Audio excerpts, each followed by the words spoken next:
Good evening everybody, and welcome back to another F1 2020 video. This evening we are back with Road to Glory and we have an epic race for you. We are in the season opener of Australia. What a challenging circuit we have in store for us. Full of different corners, slow speed, medium speed and fast speed corners. We're going to skip to the end of the session. It has been raining all the way through qualifying. We've struggled all the way through, but we're trying to set a lap right at the death of the session. So we wait with 30 seconds to go we cross the line. We're going to be the second to last person to actually set a lap time. We don't want to be caught out in qualifying. We do run very deep in turn one, lose the back end a little bit, losing us a few tenths of a second, but we're well up on the delta because that time was set while it was still raining ever so slightly. Again, going deep into the next hairpin. You want to be a little bit cautious, but we're going to have to push if we want to get this time done. We did get caught out earlier on in the week in another tier with a similar circumstance, and we only started third in that, so we want to be the last across the line, get the majority of this dry track. Very difficult conditions because we've never driven this circuit now in the dry. It's been driving it all in the wet, so we don't know. We're just trying to find where our braking points again are. It's not fully dry, so it's still quite cold from the rain, so it's not got the same amount of grip that it would do normally, but we have gone purple in sector 2, which is very promising.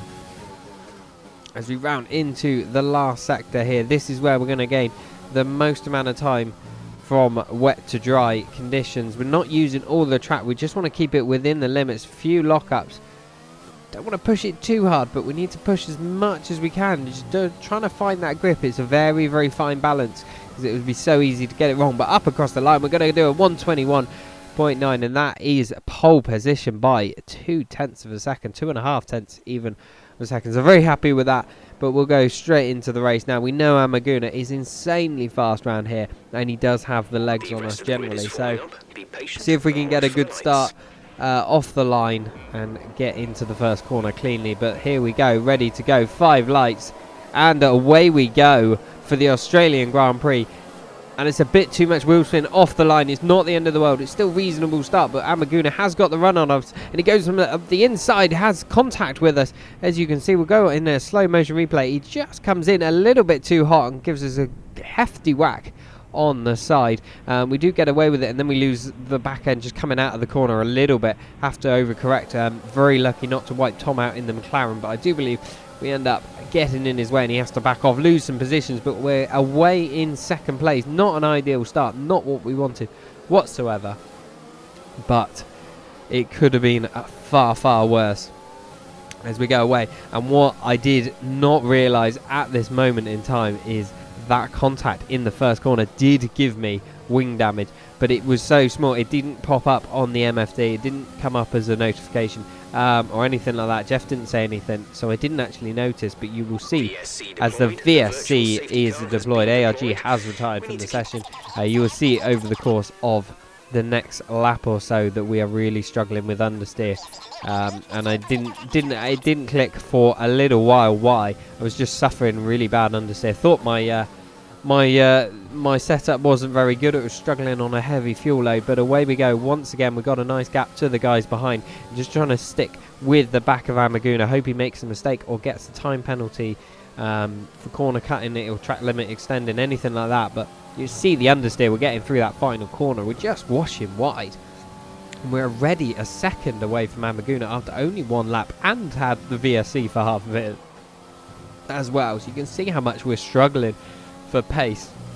We are comfortably quicker than the guys behind us and pulling a gap on them, but we're just struggling to keep up with Amaguna, which is really our main rival right now. And through the first sector, it's not too bad through the first sector. The slightly slower speed corners, we can sort of get away with it, hide the understeer a little bit, but it's these medium speed and faster speed corners you can see on the time delta is where we lose quite a lot of time really. Coming into this corner, we just touch the grass a little bit and lock up. We don't like using all the curb on the left hand side, but we lose the back end coming out of there. Very difficult traction zone, and it's lost us a few tenths. And then this very fast chicane, you can see we struggling so much to hit the apexes on there, and we're losing like about 3 or 4 tenths through that high-speed chicane alone. And then once again in this final sector, this is where the medium speed corners are. You can see we're miles away from the actual apexes of the corner, and really struggling for pace. Already 2 seconds. We lost a whole second on this lap nearly, and then through the last corner once again just the front washing wide. Let's say about 8-9 tenths slower on that lap than Amaguna, and that is a massive deficit. And over the course of the next few laps you can see that deficit doesn't change whatsoever. It consistently stays about 9 tenths a second per lap. We know Amaguna is very quick, and we know he's very quick round here specifically. He does tend to have the legs on us at the moment. He's got a very nice setup that works well for him, but just adding into effect that tiny bit of front wing damage, and I'm just struggling to keep level pace with him, stay in contact with him. But we'll fast forward on lap 6 now. We do have a nice 4-second buffer to the guys behind. A couple of people have retired further back. No time concerns at the As moment. we lose the backhand once again a little bit, the safety car is deployed, and that is going to change the strategy. That is surely going to be us all pitting in for hards and going to the end of this Grand Prix as we pass a stricken Alfa Romeo there on the right hand side. Yeah, we're going to box this lap, absolutely no question of doubt. There's no point staying out on soft tyres at this point. The hards will go to the end quite comfortably. We're planning on one stop to go to hards anyway. And we come in and you see we get a warning for corner cutting. I didn't notice at the time when I was doing the race, but something worth mentioning there, as we don't know what the corner cut was for, as we just came in the pit lane as per normal. And then we delay ourselves a little bit, forgetting to use the pit release for some reason. Just a little bit of sleep, but it doesn't matter. We only lose a bit of time to Amaguna. No positions lost. We got a good buffer, and it doesn't matter. But as we come out the pits, you can see we check our MFD, and there is your wing damage. It's yellowy green, and it doesn't change the front wing automatically when you've got that damage, which is really frustrating. And this is the point that I noticed as we go to do a restart now. It is a pretty awful restart by myself. Amaguna's gone a lot earlier than I expected, and I got the braking point all wrong for the left-hander. And away we go once more, but we already have a 1.2 second deficit to Amaguna. We still have that wing damage, which is super annoying. We could have had it changed for free in the pit stops had I noticed it earlier, but we have lost out now, and once again we're pulling a nice gap on the chap behind, but we're just struggling to keep up with Amaguna, and this is going to be it. You see the massive amount of understeer, especially now on these hards. Really struggling to get them up to temperature and working properly. As we fast forward on lap 9 now, you see the gap is just only extending to Amaguna. We are trying our best. We are using a lot of battery in order to try and pull a bit of a gap to the chaps behind if we can. We're sort of settling for second at this point. There's no way we're going to catch Amaguna. We could hope that he perhaps ends up making a mistake, whether it be track extending, getting a penalty, or whether he ends up making a full-on error and we can get the position. But if we can try and use a little bit of battery early on, put him under a bit of pressure as much as we can, and then suffer the consequences a little bit later on. You see how much time we're losing. We are holding on a little bit better on the hards than we were on the softs. Do tend to get on quite well with the hard compounder tyres, but the laps are rolling by. We're already 2 seconds behind. Jason behind, he's actually slowly catching us as well. He's got some pace round this track, which is not looking good. But as we go on lap 10, we have another safety car. Bumper car Bender's retired, and that has brought out once again another safety car. Back onto lap 12, or the end of lap 12 onto lap 13, and we'll be restarting once again. And that's not good news, because Jason right behind us is looking pretty quick, so we could end up losing this podium position. And yet again, it's not a great restart for myself. Better than the last one, but still not very good. Caught out napping once more.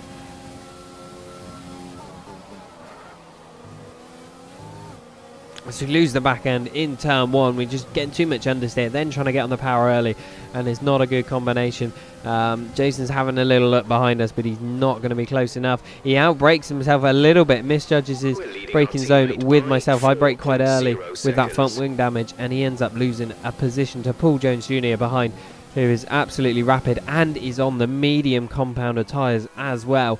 So it'd be a miracle if Paul can make those last to the end of the Grand Prix. So I'd imagine he's going to pit again. However, he's going to be super quick at this stage of the Grand Prix. And I think it's only a matter of time before he's going to find a way past me. But if we can hold him up for as long as possible, and we're holding him up fairly well on this lap behind. There's no real overtaking opportunities, but he's not close enough anyway to do so. And we're going to come across the line on the midway through lap 14. We are still holding him off once again.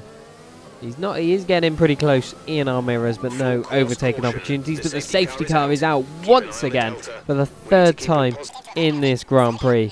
It is out, and I think I might make a little bit of a risk. I'm going to give up track position. I think the mediums will go to the end of the Grand Prix from this point, and I can probably pit and get a wing change, free wing change under the safety car. We'll lose quite a few track positions, but let's take the risk. I'm only ever going to come 2nd or 3rd otherwise. But as we come in the pits, we get a 3-second time penalty for corner cutting. Absolutely unbelievable. And another warning on top of that. You can see in slow motion coming in the pits, perfectly within the lines, no issues whatsoever, but it gives us a time penalty for corner cutting. Unbelievable. Codemasters sorted out. As we get a new wing change and the mediums, let's get back to the racing, shall we? Hopefully Codemasters will do a better job with the new game, because they've done a pretty poor job when it comes to a lot of areas on this game. Some fresh mediums on. Jason pitted as well for fresh mediums, and he got the jump on us because of our wing change, but that's dropped us down into 7th position now. However, we do have a couple of, we have an AI car in 5th place of Kvyat, and then we have somebody who's disconnected a bit further ahead of him, so we might be able to get those positions, or they may end up holding us up or causing a little bit of trouble. They can be super aggressive, but we are on end of lap 16 now. We're going to go back racing once again, and we'll see if we can get a nice run on them. Jason looks like he's got a nice run on Kvyat. We're going to use our battery and see if we can get a nice run too. But Jason backs out because he doesn't want to get Kvyat too early before the safety car line. And we have the run on both of them. We go up the inside of Kvyat. That is a beautiful restart by myself.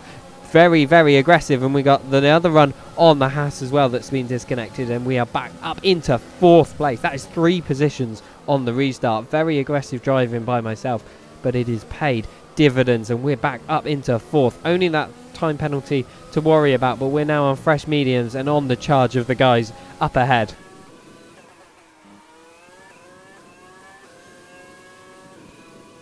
As we fast forward through the rest of this lap, we are catching up with Chuckle Brothers. They are on hard compound tyres, so we have a big advantage right now on the mediums, and you can see it's paying dividends. Jason has followed through in behind. He's now hoping to follow us through as we charge back through the field, see whether we can get a podium once again out of this. It was a big risk coming in the pits, but I reckon we can make it pay off. Chuckle Brothers really struggling for front end grip in those hard tyres, and you can see how much more grip we have. We get a much better drive out the last corner. No DRS just yet, but we've just got so much overspeed on them thanks to this fresh rubber, and we're up into the podium positions once again, and Paul Jones and Amaguna are 3.1 and 4.1 seconds ahead respectively, but they are on harder tyres. Paul Jones on the mediums. We would think he would have to pit again.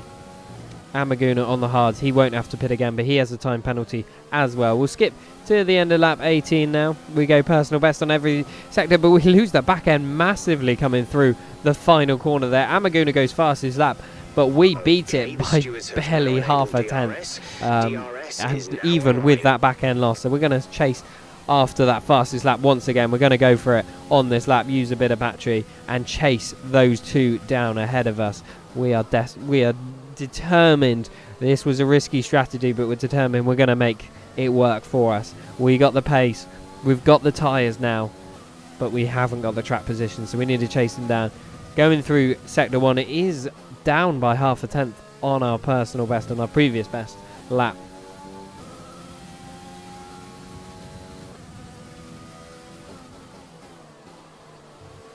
Through this middle sector now, not pushing it as hard as we could through there, but we don't want to risk it. It's so easy to lose the back end and get too much wheel spin on the curb through there. Through the fast chicane and absolutely nail that high speed chicane. But we're down once again in the middle sector, but only marginally. We've gained a little bit, using a bit more of the curbs in the final sector now. We're really going to push through here. Little bit of a lock-up, but not the end of the world. Through the last corner now, trying to get on the power a lot nicer than we did last lap around. And we're going to go faster, 124.297. Fastest lap of the Grand Prix so far. The laps do roll by. We catch Paul Jones and Amaguna, but it does become a little bit of a stalemate. We stop catching them at this point. It was pretty much like for like compared to the both of them. So our pace has somewhat disappeared, should we say, or those guys are using a lot of battery in order to keep the gaps up. But we're going to carry on pushing. You never know. It is a long Grand Prix. We will see what will happen. We are on lap 23 out of 29. Not many laps remaining. We've got a nice gap to the Jason behind, who has a penalty as well anyway, so we're fairly comfortable in keeping this podium. But we were running in second before, so it would be nice to get that podium once again. But as we come through the middle sector on lap 23, you can see up ahead, Amaguna has put it in the wall coming out of the high-speed chicane. He has lost his front wing and is dropping down the order like a stone. He also got another time penalty at the same time as well, and that has promoted Paul Jones up into first and ourselves up into third. Paul Jones has also got himself a 3-second time penalty, and the gap is down to 1.9 seconds with a few laps to go. So all of a sudden, this Grand Prix has come alive, and now I sense a victory. It is no longer just a podium. A victory is within grasp. So let's start pushing as hard as we can, using as much battery as we can, but we need to save enough that if we do catch him, we need to overtake him. And you can see over the course of the next few laps, we are catching him so much. Lap 27, the gap is 1.3 seconds. As we fast forward the first sector of this lap, you can see how much time we're getting. He is just up ahead. We can see him now. It is getting very close indeed. Personal best sector 1 once again. The gap is now 0.8 of a second. It is under a second. We are within DRS range. We lose that back end quite a lot coming out of that corner once again. So easy to do so, but we use a fair bit of battery to try and stay within DRS range. The detection point is there. We've gone through it, and we do have DRS on Paul Jones now, which is absolutely crucial. So we're going to save a bit of battery because we've used pretty much all of it now. We need to save a bit to make a move past him. His mediums are absolutely dying. I cannot believe he is stretching them to the end of this Grand Prix. That is very impressive considering the pace he's been setting. But can we snatch the victory off of him at the very last minute? We're going to go on to the penultimate lap now. DRS once again, but we don't want to make a move too early. We're not close enough now, and we don't have enough battery or fuel saved in the tank. We've had to use all of it just to get within DRS range of Paul. Through the first corner, and that we're going to use a little bit of battery, see whether we can get a run on him, but I think we're a little bit too far back. Yeah, we turn our battery off, but we just show him that we are actually there. Just trying to put him under a little bit of pressure if you can. You can see his tyres are going off, especially on the rear. He is sliding around all over the place, but we now have that dirty air that we are following in just to make life a little bit more difficult for us. He runs a little bit wide through the right-hander. This is the penultimate lap of the Grand Prix, so we have this lap and the next lap, and that is it. So this is really a final couple of laps shootout between the two of us. He has track position, but we have the slightly fresher tyres, albeit they are actually going off themselves at this point, but they are much fresher than Paul's right now. Still got DRS range, so you see how much more grip we do have through those high-speed corners. Into the last sector now. We are very, very close to the back of Paul Jones. As I said, this is the penultimate lap, therefore this really is our last overtaking opportunity with the 2 DRS zones. We have 1 DRS zone in the final sector, but it's not a great overtaking opportunity, so this is it. We're not going to use any battery in this sector. We want to get a nice run through turns 1 and 2 and get the run on him down the second straight. So let's see what we can manage. We hook the apex up beautifully. He loses the back end just a little bit, and we're going to deploy all of our battery. We've got DRS. He defends to the inside. There is no space there, but we're going to make it a space for ourselves anyway. We go at the inside, lock up. We try and leave him a little bit of room, and we have just about got the position going into the left hand, and we lose the back end of the car, but we hold on to it, and we are in the lead of this Grand Prix on the final lap of the Grand Prix. Back into a slow motion replay. There was no space at the inside, but we committed to it anyway, knowing that there was going to be some room, hoping he would move over, and he certainly did. He tried to open up those corner, and it gave us the opportunity. Fantastic defending from Paul, and we were so committed, had no idea where our braking zone was, locked up. There was a little bit of contact, unfortunately, but it was okay. I tried to slow down and turn a bit sharper and give him room on the outside, but he just had no grip left on those mediums, unfortunately, and we have got the lead of this Grand Prix on the final lap of the Grand Prix. We have stolen this off of Paul unbelievably. What a final lap of a Grand Prix that was. What a charge back through the field. I have never ever worked so hard to get a position. I have never been so determined and so focused, but it is paid off. I would have been happy with the second place with everything that went on in this race, but to come away with the victory is going to be amazing. You can see how much time he's dropping to us. Those tyres really have dropped off the end of the cliff for him. And through the final sector, let's just back it off just that little bit. We do not want to lose it now. Our tyres are on 53%. I can only imagine what Paul's are on. Unbelievable. Some fantastic driving by Paul, but we've come around the final corner to steal this victory away from Paul. We are going to win the Australian Grand Prix. What a race that was. Unbelievable. So we celebrate it in style once again. Cannot believe we stole that one off of him. There's some superb driving from Paul to make those tyres last. Very unlucky Amaguna making that error, otherwise he really had this victory in hand. So shame for Amaguna there, but what a race that turned out to be. What a last lap shootout it turned out to be. There's your confirmation of your final standings. But as ever, thank you ever so much for tuning in. I can't wait to see you next time. Bye bye.